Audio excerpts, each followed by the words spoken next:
Bonjour à tous, comment allez-vous ce matin? Merci Seigneur pour ces temps, merci Sergio, merci Seigneur pour ces temps dans sa présence. Peut-être avant d'aller dans le message, accueillir chacun d'entre vous au nom du Seigneur et peut-être accueillir ceux qui sont là pour la première fois. Et ce matin, en fait, je vais apporter un message qui va dans la... Voilà, il est au petit soin Sergio, voilà. Tout est millimétré ici. Je disais donc que ce matin, je vais apporter un message qui va un peu dans la ligne droite de la direction que le Saint-Esprit a donnée à ce culte. Et c'est un peu une suite d'une série de messages que non seulement moi, mais également les différents frères qui prêchent au sein de cette église apportent depuis plusieurs mois. Et le point de départ, vous le connaissez, je pense que vous le connaissez, j'espère que vous le connaissez. Nous sommes dans Matthieu chapitre 5, le verset 14 à 16. C'est la vision de cette église, c'est la direction que le Seigneur nous donne. Vous êtes la lumière du monde. Une ville située sur une montagne ne peut être cachée. Et on n'allume pas une lampe pour la mettre sous le boisseau, mais on la met sur le chandelier et elle éclaire tous ceux qui sont dans la maison. Que votre lumière luise ainsi devant les hommes, afin qu'ils voient vos bonnes œuvres et qu'ils glorifient votre Père qui est dans les cieux.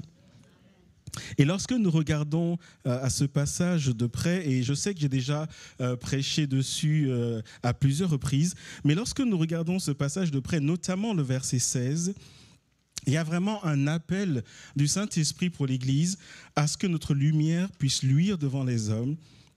Et il est dit que les hommes, nos contemporains, ceux qui vivent avec nous, ceux qui nous croisent au quotidien, sont appelés à voir quelque chose dans nos vies.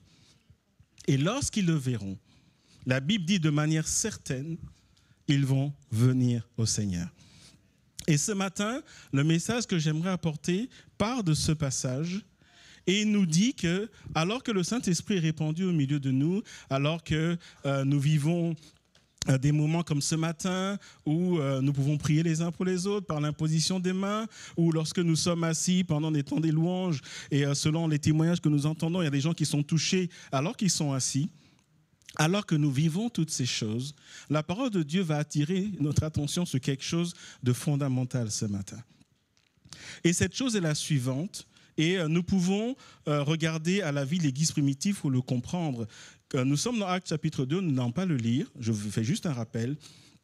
Dans Actes chapitre 2, le Saint-Esprit est répandu avec puissance. Et nous voyons des milliers de convertis. Nous voyons une église qui grandit. Nous voyons des hommes et des femmes qui ont été baptisés dans le Saint-Esprit. Mais si vous faites attention, vous remarquerez que tout le livre des Actes des Apôtres ne parle pas de baptême du Saint-Esprit.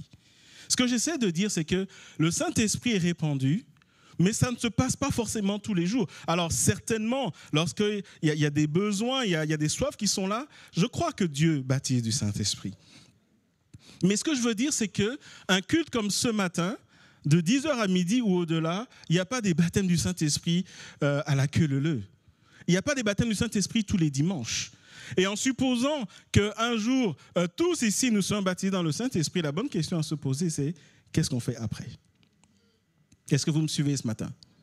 Qu'est-ce qu'on fait après ? Je me rappelle, un vendredi, Samuel dirigeait la prière et il a lancé un appel pour le baptême du Saint-Esprit. Et il m'a dit après, j'ai été surpris parce qu'en fait, il a fait 2 groupes. Il a dit groupe baptisé à droite, les autres à gauche, parce qu'il voulait avoir un temps de prière différent selon les différents groupes. Et à un moment après, il me dit, j'ai été surpris parce qu'à peine 2-3 personnes seraient dans le groupe de ceux qui ne sont pas baptisés dans le Saint-Esprit.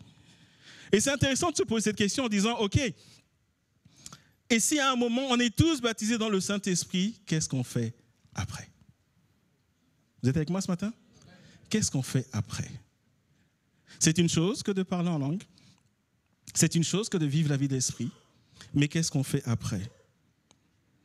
Et c'est là où ce verset 16 de Matthieu chapitre 5 est intéressant. Parce qu'encore une fois, le Saint-Esprit dit « afin qu'il voie vos bonnes œuvres ». Afin qu'il voie vos bonnes œuvres. Et ce matin, mon message va porter sur une injonction du Saint-Esprit pour l'Église. Une Église qui est remplie du Saint-Esprit. Une Église qui croit et vit au miracle. Une Église qui marche par le Saint-Esprit. Et cette injonction, c'est un passage que nous allons lire et qui est aussi le titre de ce message, Marche dans la vérité. Ce matin, il y a un appel, je crois, du Saint-Esprit pour chacun d'entre nous, pour cette église de Ronsard, à marcher dans la vérité. Et nous sommes dans 2 Jean, les versets 1 à 4. Nous allons lire 2 Jean et 3 Jean. Et avant de lire ces passages, parlons un peu de l'apôtre Jean. Alors, qui est l'apôtre Jean? Et sans m'étendre dessus, l'apôtre Jean est celui que la Bible appelle le disciple que Jésus aimait. Non pas que Jésus l'aimait plus que les autres, mais il y avait une proximité qui était là.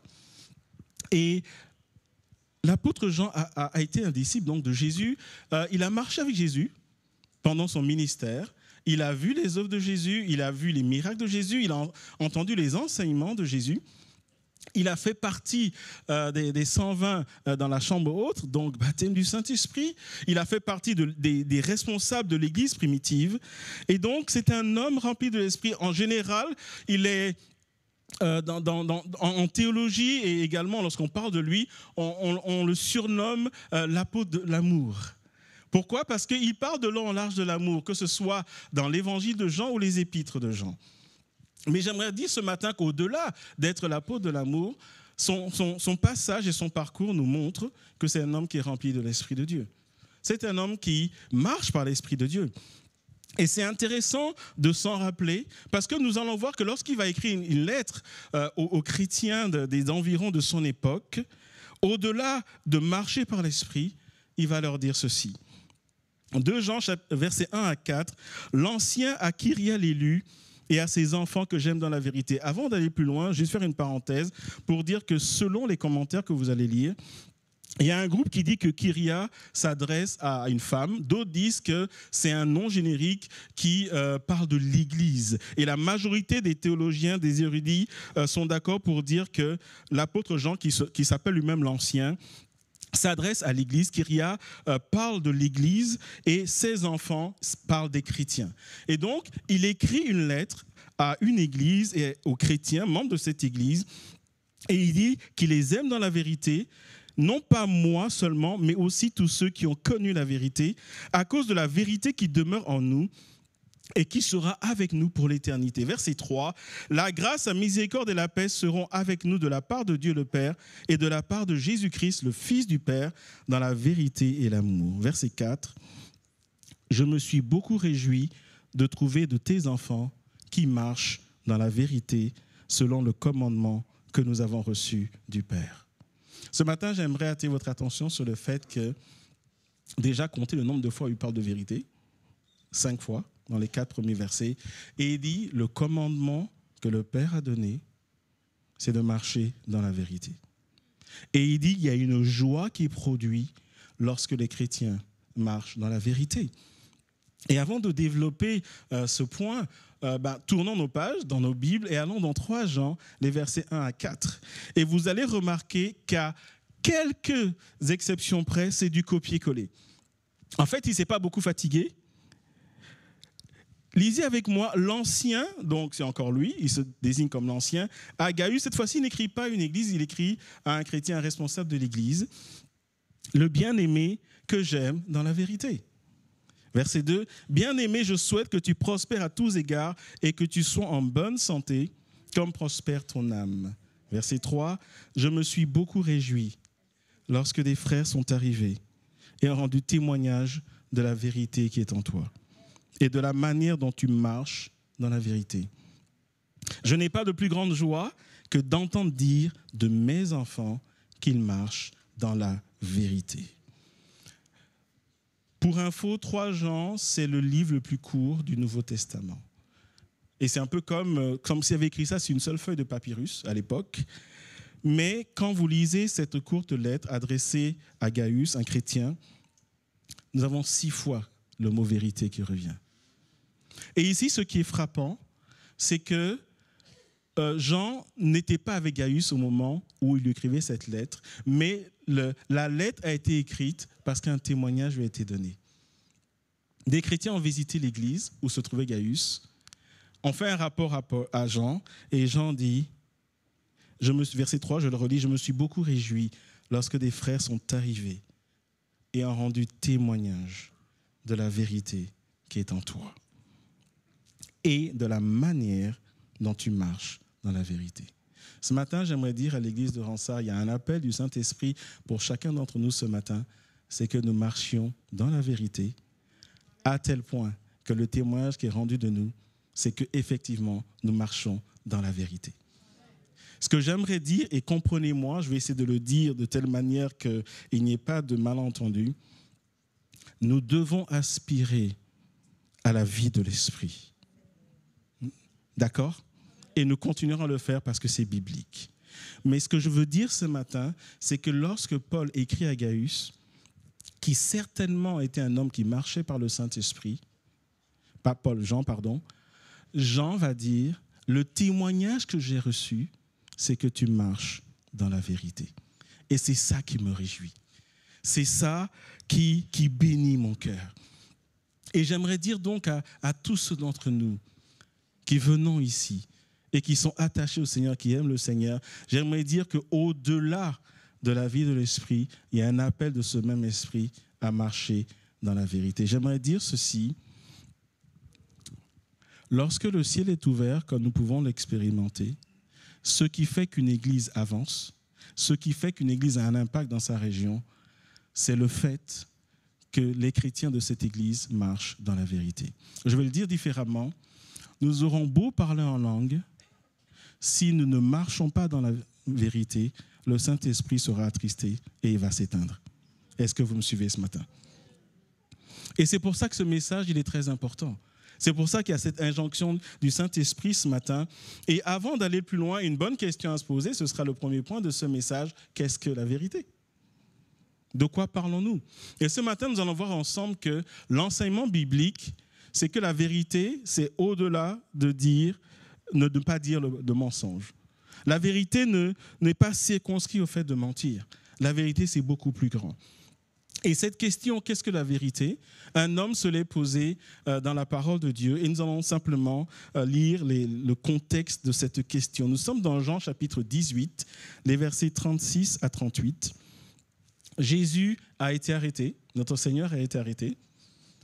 Il va passer en jugement et il est conduit devant Ponce Pilate, qui est le gouverneur de la Judée, avec le mandat que les Romains lui ont donné. Nous savons que le contexte du Nouveau Testament est un contexte où les Romains ont envahi, ont annexé la Judée et une bonne partie de la région à l'époque.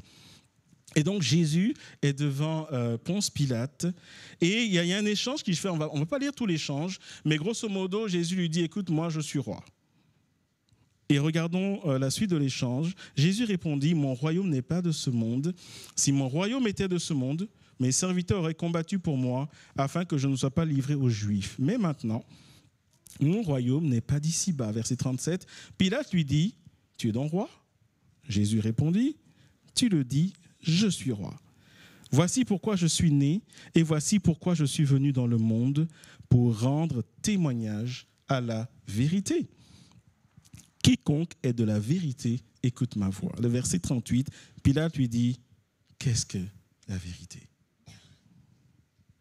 Et, je ne sais pas vous, mais moi, à la suite, je m'attends à ce que Jésus dise, « La vérité, c'est ce, etc. » N'est-ce pas? On lit la suite, on se dit, qu'est-ce qui se passe? Est-ce que celui qui a tapé dans ce passage de la Bible a oublié? Est-ce que celui qui a transcrit s'est endormi? Mais on nous dit, après avoir dit cela, il sortit de nouveau pour aller vers les Juifs et leur dit, « Moi, je ne trouve aucun motif de condamnation en lui. » La question, qu'est-ce que la vérité, ne trouve pas de réponse. Pourquoi? La réponse est simple. Parce que lorsque Pilate pose la question, qu'est-ce que la vérité? Ce qu'il ne voit pas, c'est que la vérité est en face de lui. J'aimerais que nous lisions pour cela.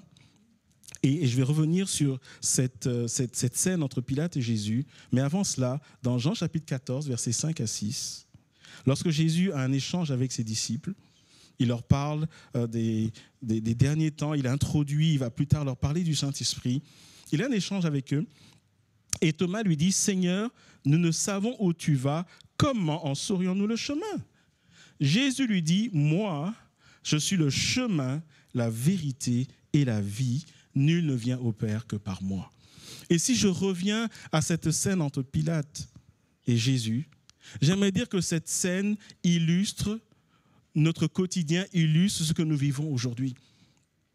Cette scène nous dit que dans le monde, les gens ne savent pas ce que c'est la vérité.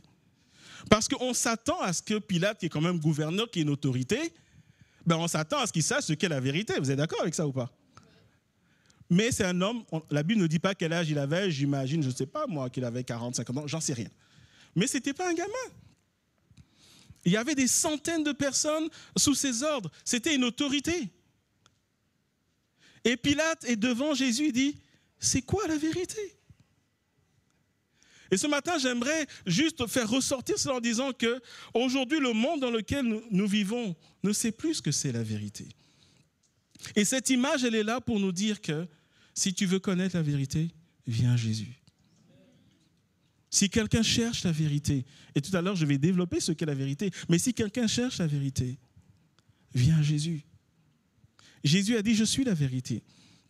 Et Jésus veut dire à quelqu'un ce matin, si tu es perdu, si tu es complètement paumé, passez-moi l'expression, viens à lui, parce qu'il est la vérité. Et encore une fois, tout à l'heure, je vais aller plus en profondeur en développant ce qu'est la vérité. Mais pour revenir donc à Pilate et à Jésus, Jésus est en face, Jésus est la vérité. Et Pilate est là, il cherche la vérité. Au point où il va poser la question à haute voix. Mais au temps de Jésus, on pouvait la voir face à face. Mais aujourd'hui que Jésus n'est pas là, physiquement j'entends, si nous posons la question aujourd'hui, qu'est-ce que la vérité? Comment pouvons-nous la trouver? La parole de Dieu répond à cette question.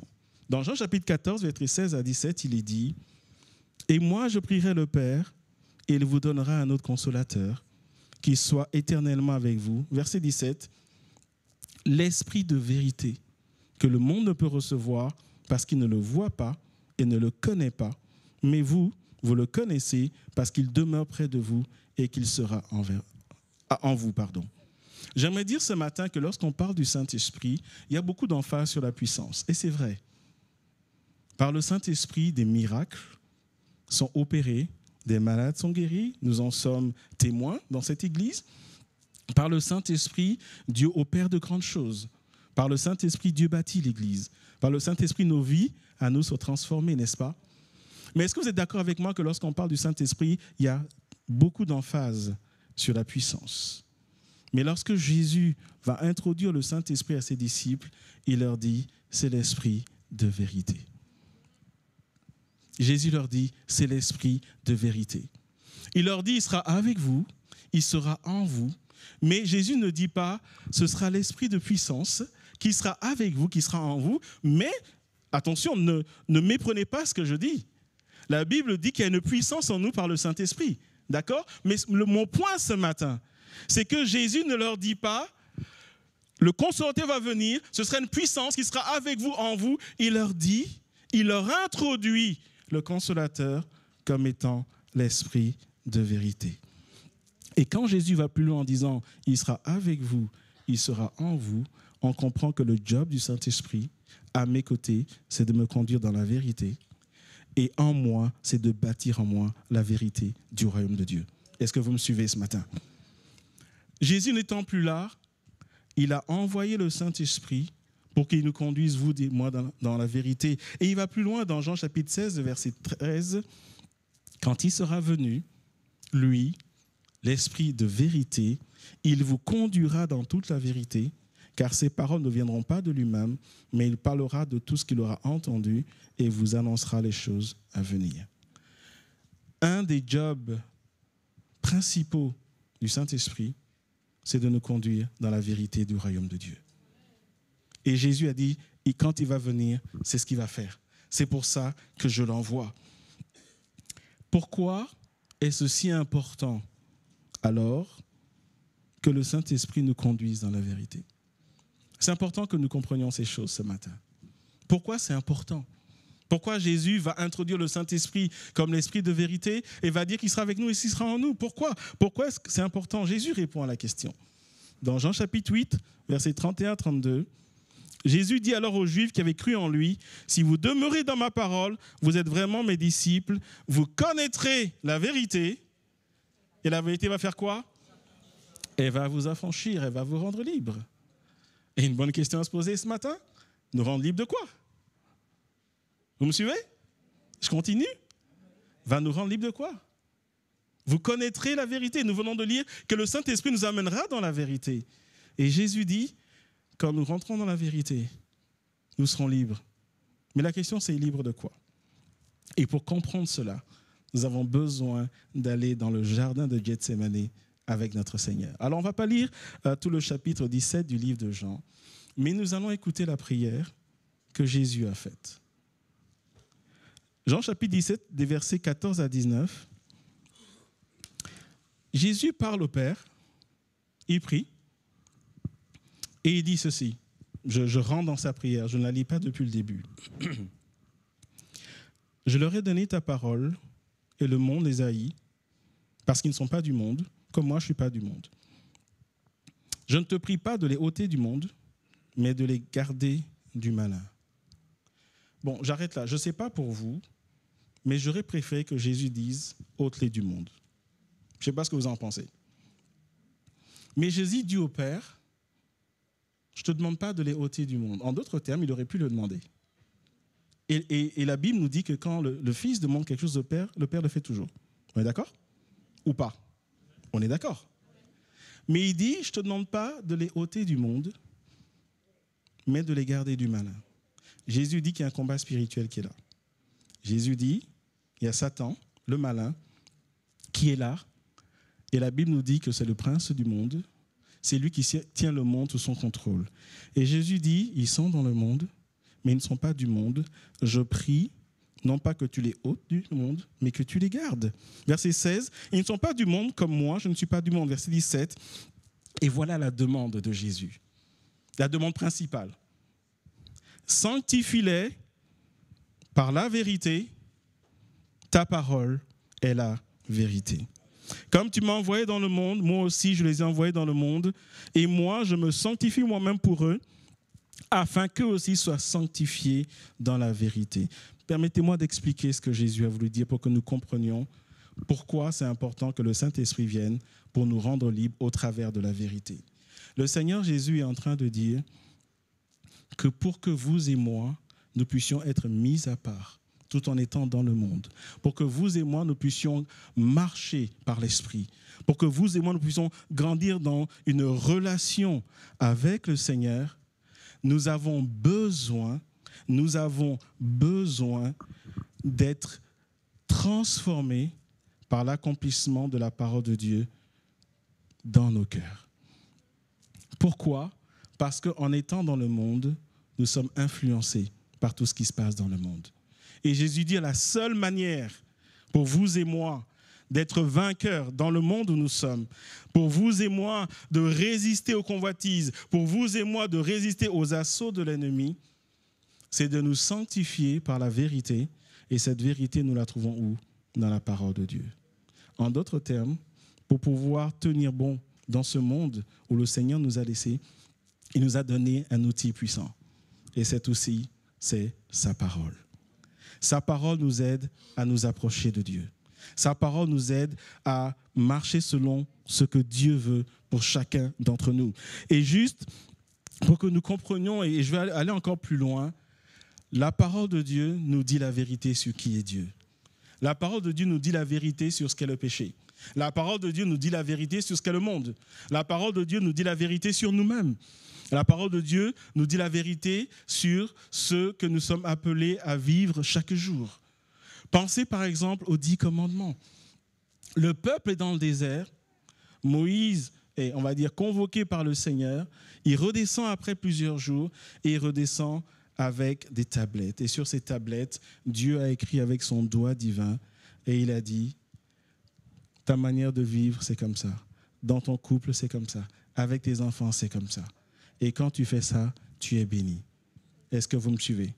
De la même manière, Alors que nous sommes dans ce monde aujourd'hui, et vous et moi, nous sommes des contemporains, nous vivons, certains sont mariés, d'autres ne le sont pas ou pas encore, certains sont grands-parents, certains sont étudiants, certains sont etc. La question c'est, comment est-ce que je marche dans ce monde ? Dans ce monde où la Bible dit que le prince de ce monde, c'est Satan, et Satan lui-même, il est menteur et père du mensonge. Comment je fais ?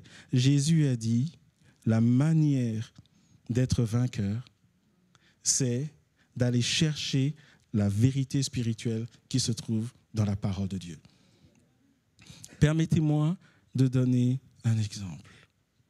Aujourd'hui, le monde nous dit, et derrière le monde, c'est vraiment Satan qui nous susurre ça à l'oreille. Satan dit, c'est pas grave d'avoir des relations sexuelles avant ou en dehors du mariage. La Bible dit, chaque fois que tu fais ça avant ou en dehors du mariage, tu te lies spirituellement avec la personne. Mais ça, Satan ne nous le dit pas. C'est un exemple de vérité. Un autre exemple de vérité, c'est qu'aujourd'hui, on nous dit, il est gentil, c'est un bon gars, il aime Dieu, donc c'est un chrétien. Souvent, on entend, oui, mais il croit que Dieu existe, donc c'est un chrétien.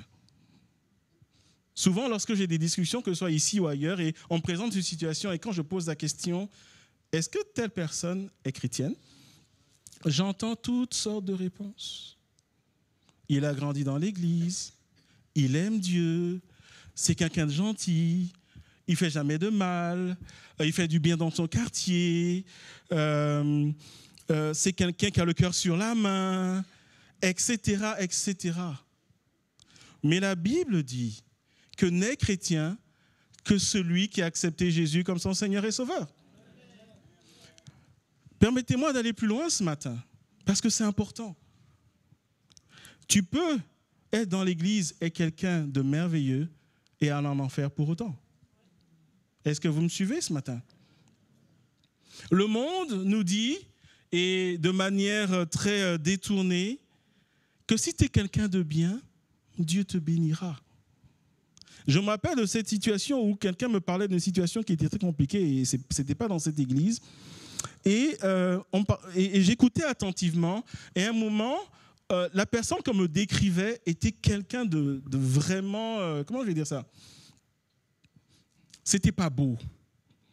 D'accord ? On me décrivait quelqu'un qui mentait, quelqu'un, etc., quelqu'un qui pourrissait un autre couple, etc., etc. Et il se trouve que cette personne a commencé à avoir des problèmes. Et donc, j'écoute. Et à un moment, je pose la question, mais est-ce que cette personne est chrétienne ? La réponse est, oui, mais depuis que ça ne va pas dans sa vie, il prie. Et j'ai dit, mais ça n'a rien à voir. Ça n'a rien à voir. La Bible dit que ce n'est pas parce que tu pries que tu iras au ciel.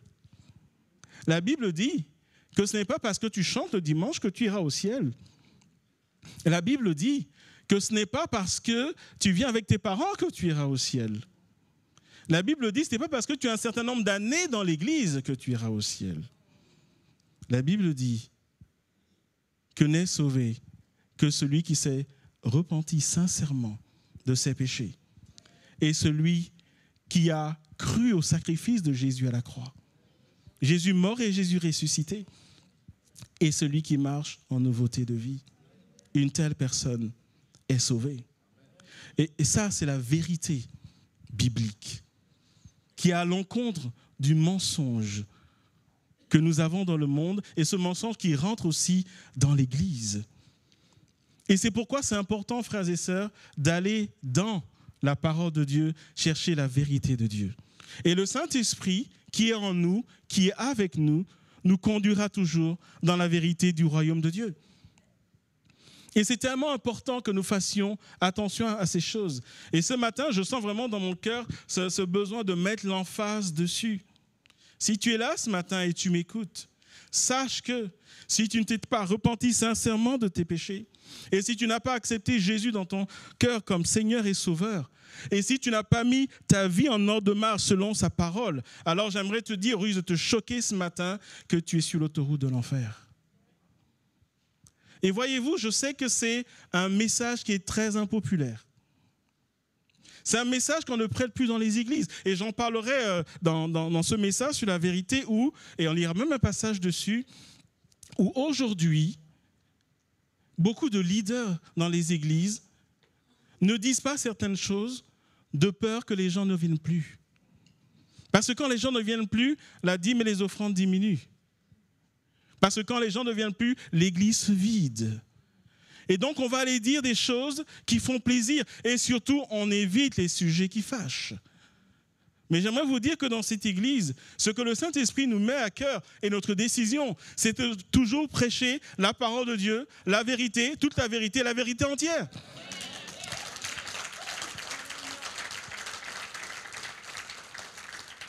Et ça ne fait pas de nous des gens extraordinaires. Ça fait de nous des gens qui obéissent à la parole de Dieu. Est-ce que vous me suivez ce matin? Je me rappelle une fois, j'avais apporté une prédication où j'avais dénoncé quelque chose que la Bible dénonçait. Et à la fin du culte, quelqu'un, je ne vais pas donner plus de précision, quelqu'un est venu me voir en disant « T'es un courageux, toi ». Et j'étais surpris. Et je lui ai dit « Pourquoi tu dis ça ?» Et il dit « Tu vas au fond des choses ». Et je lui ai dit « Mais la Bible n'en parle-t-elle pas ?» Elle m'a dit « Oui, mais il faut du courage pour en parler. » Et ça, voyez-vous, c'est ce qu'il y a dans l'air aujourd'hui, où on ne dit plus les choses, où les gens viennent même être fâchés contre vous lorsque vous dites des choses parce que ça ne leur plaît pas. Mais j'aimerais dire aujourd'hui que, pour revenir à Gethsémane, lorsque Jésus prie, il dit « Père, garde-les du malin ». En d'autres termes, il dit « Garde-les de tomber dans ces mensonges, dans ces erreurs qui auront des conséquences dramatiques pour leur vie. » Et lorsqu'il vient dans ta parole, sanctifie-les par ta parole, parce que ta parole est la vérité. Et ce matin, je veux vraiment que chacun d'entre nous, on se pose la question suivante. Vous savez, il y a des gens qui veulent aller au ciel la tête la première. En d'autres termes, ils veulent tout comprendre. J'aimerais dire que personne n'arrivera à comprendre tout, à comprendre le mystère de la croix de manière entière. Si tu attends ça avant d'accepter Jésus, je crains que tu n'attendes en vain. Mais on rentre au ciel non pas avec la tête la première, mais avec le cœur en premier. Dans Romains chapitre 10, versets 9 à 10, il est dit « Si tu confesses de ta bouche au Seigneur Jésus, et si tu crois dans ton cœur que Dieu l'a ressuscité des morts, tu seras sauvé. Car c'est en croyant du cœur qu'on parvient à la justice et en confessant de la bouche, on parvient au salut selon ce que dit l'Écriture. » Je pense qu'avant d'aller plus loin, c'est vraiment important que ce soit clair dans nos esprits. Si tu ne t'es pas repenti sincèrement, et si tu n'as pas accepté Jésus dans ton cœur, le Fils de Dieu qui est venu mourir à la croix et ressuscité pour le salut du monde, et si suite à cela, tu ne marches pas en nouveauté de vie, aussi dur que ça puisse paraître, j'aimerais te dire que tu vas en enfer. Mais la bonne nouvelle, c'est qu'aujourd'hui, tu as le souffle de vie. Et le Seigneur t'appelle. Le Seigneur t'appelle à lui donner son cœur. Ça, c'est la vérité du royaume de Dieu. Et c'est cette vérité que Satan ne veut pas que tu entendes. Satan te dit, tu es quelqu'un de bien, tu es gentil, tu ne fais pas de mal, tu aides les vieilles dames à traverser la rue, tu payes tes infos, parfois tu dis de demi-vérités, mais tu fais comme tout le monde, donc tu es quelqu'un de bien, quand tu pries, Dieu il est bon, etc. J'aimerais dire à chacun ce matin que sur la terre, tout le monde n'est pas enfant de Dieu. Tout le monde est créature de Dieu. Mais il y a des enfants de Dieu et d'autres qui ne sont pas enfants de Dieu. Le monde dit, nous sommes tous des enfants de Dieu. La Bible dit, la vérité biblique dit, nous sommes tous des créatures de Dieu. Il y a des enfants de Dieu qui iront au ciel, pour autant qu'ils restent fidèles jusqu'au bout. Et il y a d'autres qui ne sont pas enfants de Dieu et qui sont en route vers l'enfer. Mais ce matin, l'appel du Saint-Esprit, c'est que personne en ce lieu n'écoute ce message et ne soit perdu. La vérité, elle se trouve dans la parole de Dieu, parce que Dieu a mis dans sa parole tout ce qui est vrai concernant lui-même, concernant le royaume de Dieu, concernant le monde, concernant le péché, concernant nos propres vies. Et la bonne question à se poser ensuite, maintenant que nous avons compris ce qu'est la vérité, qu'est-ce que marcher dans la vérité? Qu'est-ce que ça veut dire marcher dans la vérité? Alors quand nous reprenons dans 3 Jean chapitre 1, le verset 4, on ne va pas le lire, lorsque Jean s'adresse à Gaius et il lui dit, grosso modo, il lui dit, le témoignage que je reçois de toi et ce qui réjouit mon cœur, c'est que tu marches dans la vérité. Alors qu'est-ce que ça veut dire, marcher dans la vérité? Ce que je veux dire, c'est que les chrétiens ne sont pas allés voir Jean, « Oh, tu sais, Gaius, il marche dans la vérité. » En fait, c'est Jean qui résume ce qu'on lui a dit de Gaius. Alors la question c'est, qu'est-ce qu'on lui a dit de Gaius pour que Jean, cet homme qui marche par l'Esprit, le disciple que Jésus aimait, l'apôtre de Jésus-Christ, qu'est-ce qu'on lui a dit pour qu'il reconnaisse, au point que son cœur soit réjoui, pour qu'il reconnaisse qu'effectivement, Gaius marche dans la vérité. Et c'est ce que nous allons voir maintenant. Et de manière générale, le verbe traduit par marcher va donner l'idée d'un comportement. Lorsque Jean dit de Gaius que tu marches dans la vérité, littéralement, il lui dit, ce qu'on m'a dit de toi, c'est que ton comportement est en accord avec les Écritures. Ce que Jean veut dire, c'est que Gaius, ton mode de vie, certains sont venus à l'église, ils t'ont observé pendant le culte, ils t'ont observé après le culte, ils sont peut-être allés chez toi, ils ont passé un temps. Et en fait, les frères en question, pour ceux qui sont intéressés par les commentaires bibliques, c'était des frères, des prédicateurs qui allaient d'église en église, qui étaient en mission d'église en église. Donc, ils passaient un temps dans les églises. Et ils sont tombés sur Gaius. Un peu comme si j'invitais un groupe d'orateurs à venir passer une semaine avec nous. Ils viennent ici et ils repartent chez leur pasteur et il lui dit « Ah, il y a un frère à Ronsard, il marche dans la vérité. » Parce qu'il a pu parler à ce frère après la réunion, peut-être qu'il a été logé chez le frère, donc il a vu comment il vivait avec sa femme, ses enfants, il a vu à l'église, il a vu servir à l'église. Donc pendant peut-être la semaine où ils ont été là, ils ont vu le frère, ils ont vu sa vie et ils ont rapporté à leur pasteur que cet homme ou cette femme marche dans la vérité. Alors, marcher dans la vérité signifie que notre mode de vie est basé sur les enseignements de Jésus. Que notre mode de vie est conforme à ce que Jésus a enseigné. Que notre mode de vie est conforme à ce que Jésus lui-même, il faisait. Que notre mode de vie fait ressortir le caractère de Christ. Marcher dans la vérité inclut dire la vérité, mais n'est pas limité à dire la vérité. Nous le verrons plus loin. Oui, c'est important de dire la vérité. Et nous allons voir que chaque fois que nous refusons de dire la vérité, nous ouvrons la porte au diable dans nos cœurs. Nous ouvrons la porte au diable dans nos familles. Nous ouvrons la porte au diable dans nos couples. Nous ouvrons la porte au diable dans nos situations. Nous laissons parfois le diable prendre le devant de notre destinée chaque fois que nous refusons de dire la vérité, consciemment. Chaque fois que nous disons des demi-vérités. Chaque fois que je dis un truc, je sais que je suis en train de mentir, mais je le dis quand même. Et nous en parlerons plus loin. Mais le point ce matin est que marcher dans la vérité n'est pas circonscrit et réduit au fait de dire la vérité. Ça va beaucoup plus loin. Marcher dans la vérité, c'est marcher en conformité avec l'enseignement de Jésus que nous trouvons dans sa parole.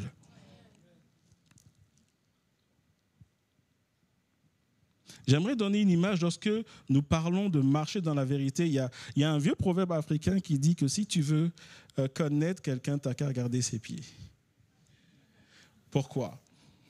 C'est un vieux proverbe qui date, etc. Ce proverbe veut dire ceci, c'est que quelqu'un peut te raconter des choses. Oui, moi j'habite ici, moi je fais ça, mais regarde ses pieds. Si ses pieds sont poussiéreux, tu sais qu'il vient d'un endroit poussiéreux.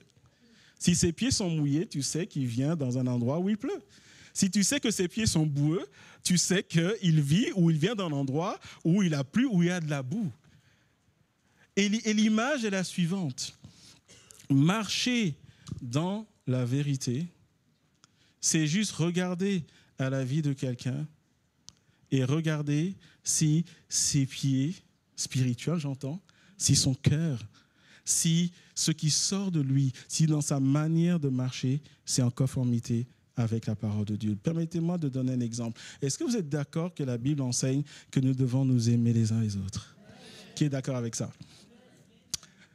C'est très bien. Et je suis content que vous soyez d'accord avec ça.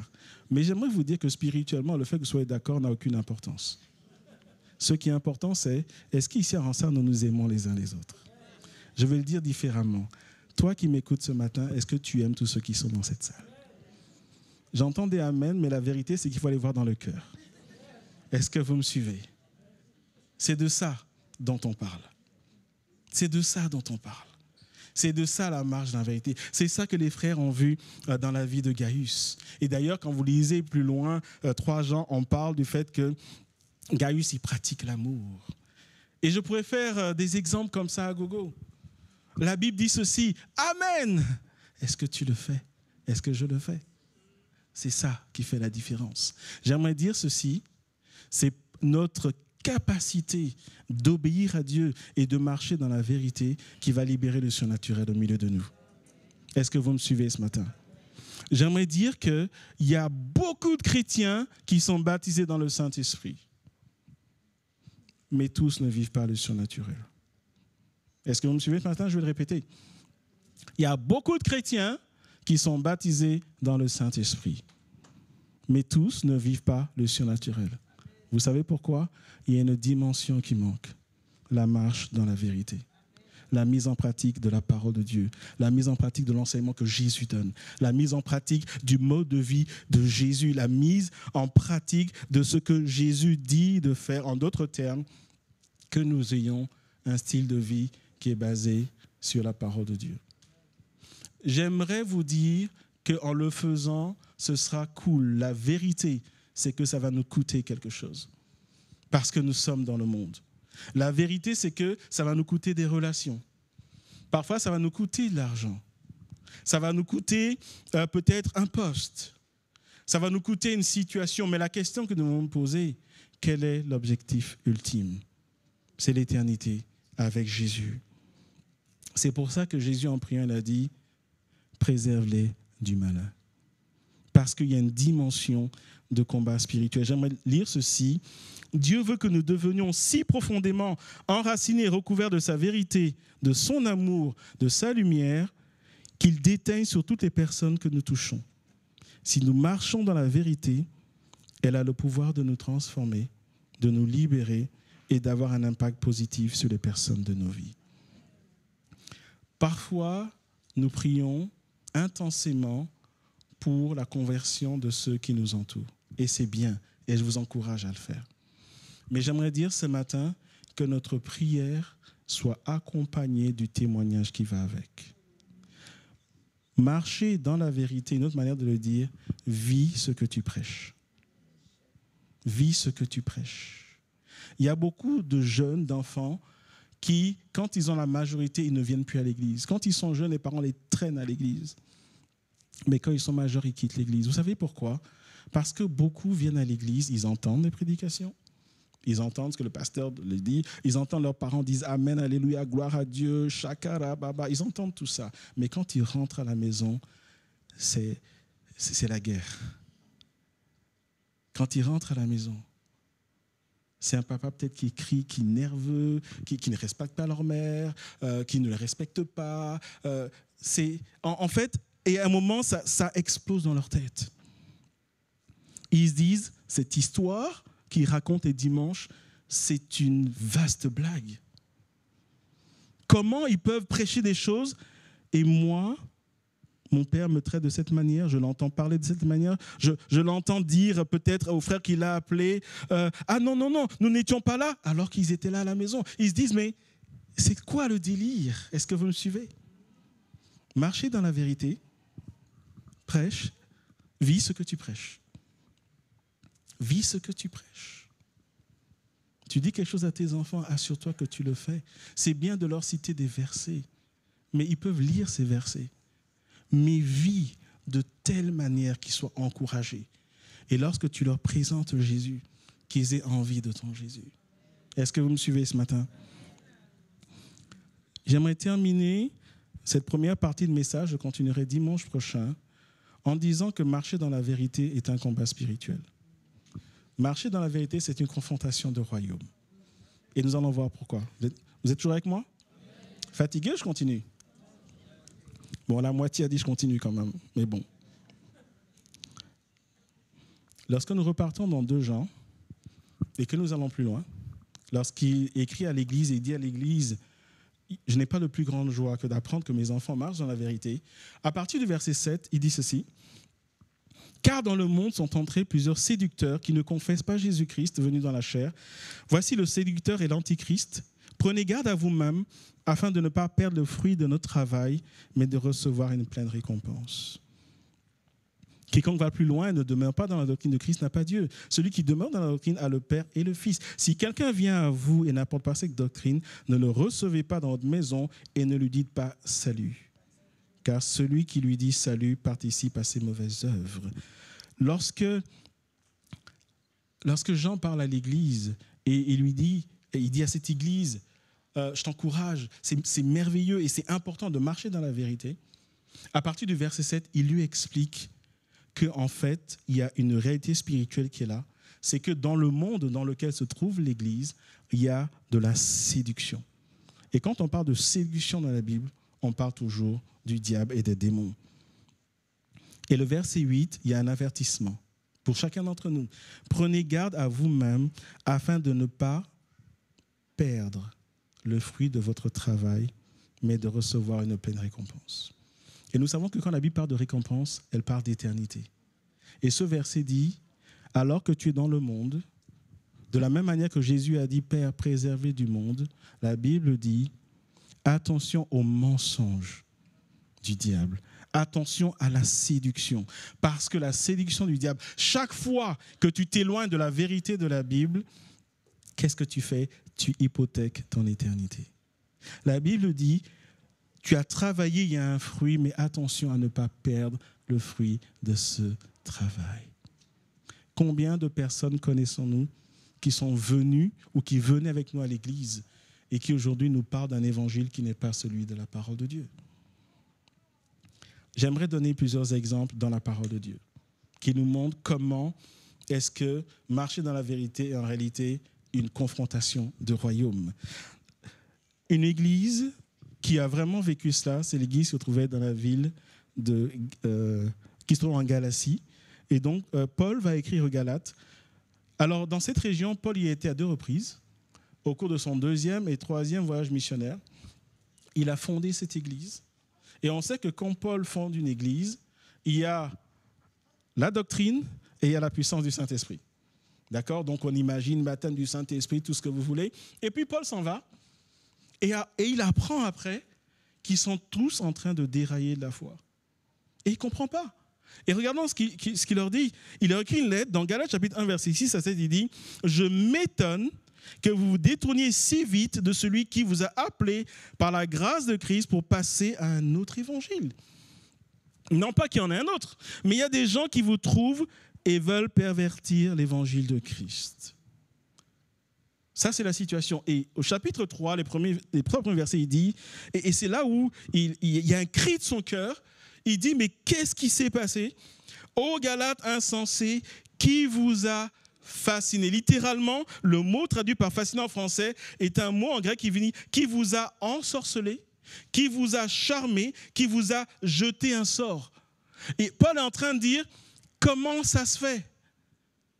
Vous étiez dans la louange, dans l'adoration, vous serviez le Seigneur, vous témoignez, mais comment ça s'est passé? Et Paul ne dit pas qui vous a trompé, il utilise un mot qui dit comment ça se fait que vous soyez tombés sous le mensonge des démons? Qui vous a ensorcelé? Vous, aux yeux de qui a été dépeint Jésus-Christ crucifié? Donc il dit la croix, vous l'avez compris. C'était clair. Qu'est-ce qui s'est passé spirituellement? Voici seulement ce que je veux apprendre de vous. Est-ce en pratiquant la loi que vous avez reçu l'Esprit ou en écoutant avec foi? Êtes-vous tellement insensés? Après avoir commencé par l'Esprit, allez-vous maintenant finir par la chair?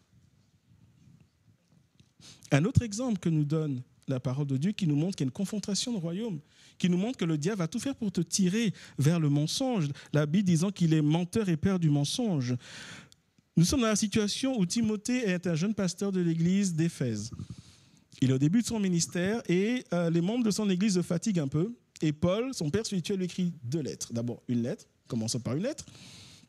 Et après lui dire comment il doit se comporter avec les membres de son église, quelle doit être sa priorité, parce qu'il s'est rendu compte que Timothée était tellement dépassé par la situation qu'il se trompait de combat. Et 1 Timothée chapitre 4, versets 1 à 3 dit « Mais l'Esprit dit expressément que dans les derniers temps, quelques-uns abandonneront la foi pour s'attacher à des esprits séducteurs et à des doctrines de démons, par l'hypocrisie de faux discoureurs marqués au fer rouge dans leur propre conscience. » Verset 3, ils prescrivent de ne pas se marier et de s'abstenir d'aliments que Dieu a créés pour qu'ils soient pris avec action de grâce par ceux qui sont fidèles et qui connaissent la vérité. Paul dit à Timothée, dans les derniers temps, et nous y sommes en plein, il y a beaucoup de gens qui seront avec vous, qui vont prier avec vous, qui ont peut-être prié pour les gens. Dieu a agi. À un moment donné, ils vont abandonner la foi. Pourquoi ? Parce qu'ils vont être trompés par le mensonge du diable. Ils vont ouvrir une porte dans leur vie et ils vont dire que l'évangile n'est plus comme ceci, c'est comme cela. Et dans le cas d'espèce, c'est ils prescrivent de ne pas se marier et de s'abstenir d'aliments. Ça, c'est dans le cadre du Nouveau Testament. Mais aujourd'hui, il y a d'autres doctrines comme ça, où on nous dit tout et n'importe quoi, où on dit c'est pas grave, où chacun dit oui, mais toi c'est ta manière de voir les choses, mais moi c'est ma manière de voir les choses. Et c'est des choses qui arrivent au quotidien. Il suffit juste d'aller sur les réseaux sociaux, vous allez entendre des inepties spirituelles. Et moi, quand j'entends ça, je me dis, mais c'est évident que c'est faux. Mais vous voyez des milliers de commentaires, amen, pasteur, prêche, Dieu te bénisse. Ça veut dire qu'en fait, pour toi, c'est tellement évident que ce n'est pas vrai, mais il y a des gens qui sont embarqués dedans. Pourquoi ? Parce qu'il y a une séduction démoniaque qui est là. Et la Bible dit, faisons attention. Dans le verset 16, regardons la recommandation que Paul fait à Timothée. Veille sur toi-même et sur ton enseignement avec persévérance, car en agissant ainsi, écoutez bien, tu te sauveras toi-même et ceux qui t'écoutent. Il dit, attention Timothée, il y a un combat spirituel. Fais attention à toi, que toi aussi tu ne sois pas séduit. Reste fidèle, sois un modèle. Enseigne la vérité parce que quand tu le fais, tu vas te sauver toi-même et tu vas sauver ceux qui sont à ta charge dans l'Église.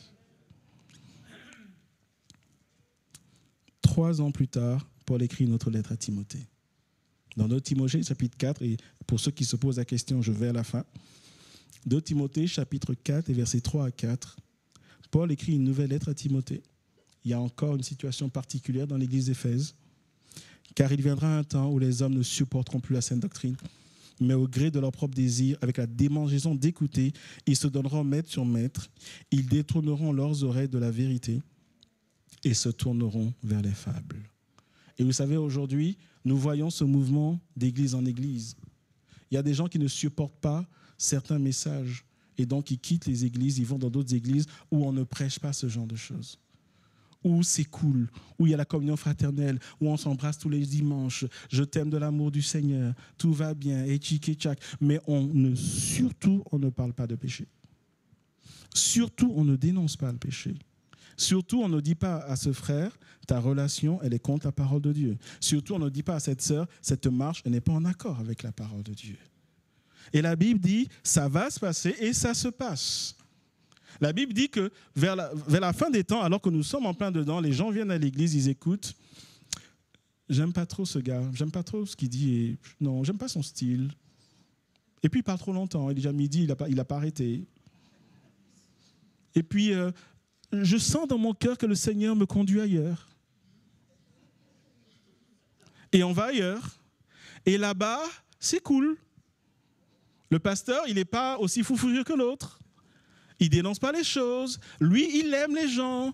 Il a un cœur de berger.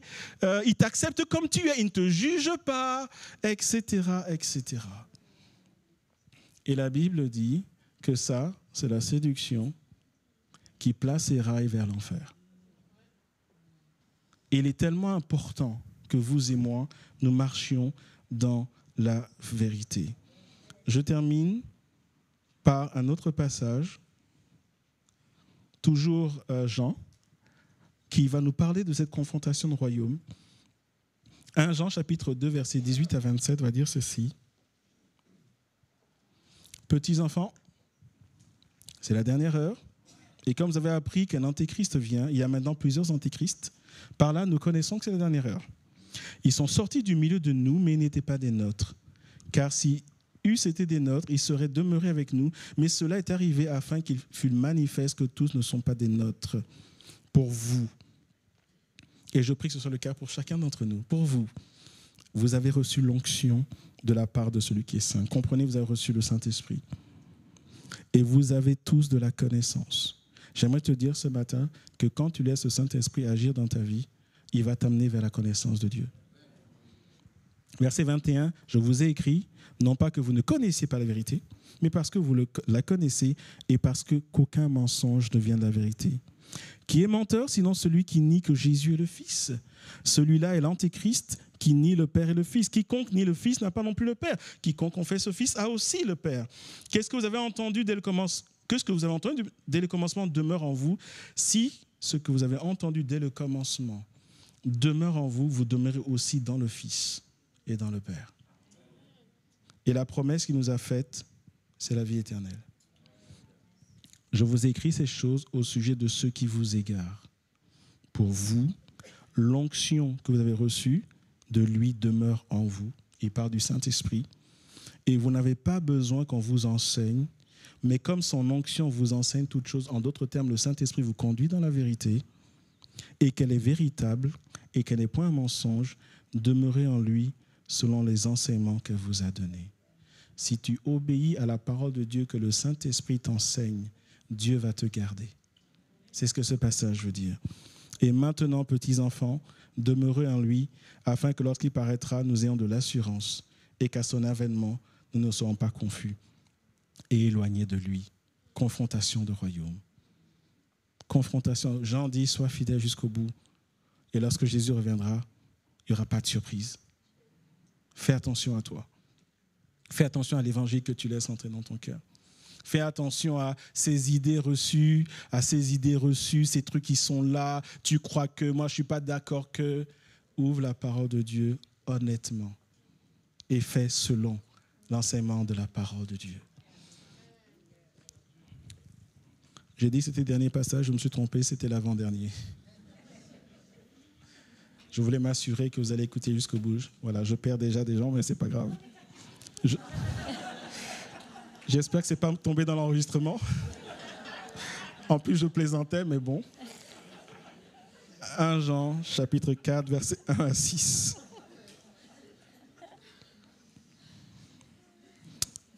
Marcher dans la vérité est une confrontation de royaume. Bien-aimés, ne vous fiez pas à tout esprit. Je vous laisse avec cette recommandation. Ne vous fiez pas à tout esprit, mais éprouvez les esprits pour savoir s'ils sont de Dieu. Car plusieurs faux prophètes sont venus dans le monde. Reconnaissez à ceci l'Esprit de Dieu.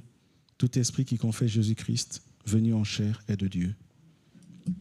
Et tout esprit qui ne confesse pas Jésus n'est pas de Dieu. C'est celui de l'Antichrist dont vous avez appris qu'il vient et qui maintenant est déjà dans le monde. Vous, petits enfants, vous êtes de Dieu et vous avez vaincu les faux prophètes, car celui qui est en vous est plus grand que celui qui est dans le monde. Eux, ils sont du monde, c'est pourquoi leur parole vient du monde et le monde les écoute. Nous, et je termine par là, et c'est la recommandation que je veux laisser sur nos cœurs, nous sommes de Dieu. Celui qui connaît Dieu nous écoute. Celui qui n'est pas de Dieu ne nous écoute pas. C'est par là que nous reconnaissons l'esprit de la vérité et l'esprit de l'erreur. Confrontation de royaume. Confrontation de royaume. Et dimanche prochain, nous allons voir ensemble comment alors pratiquement marcher dans la vérité. Mais ce matin, j'aimerais que nous ayons un temps de prière, si vous voulez bien.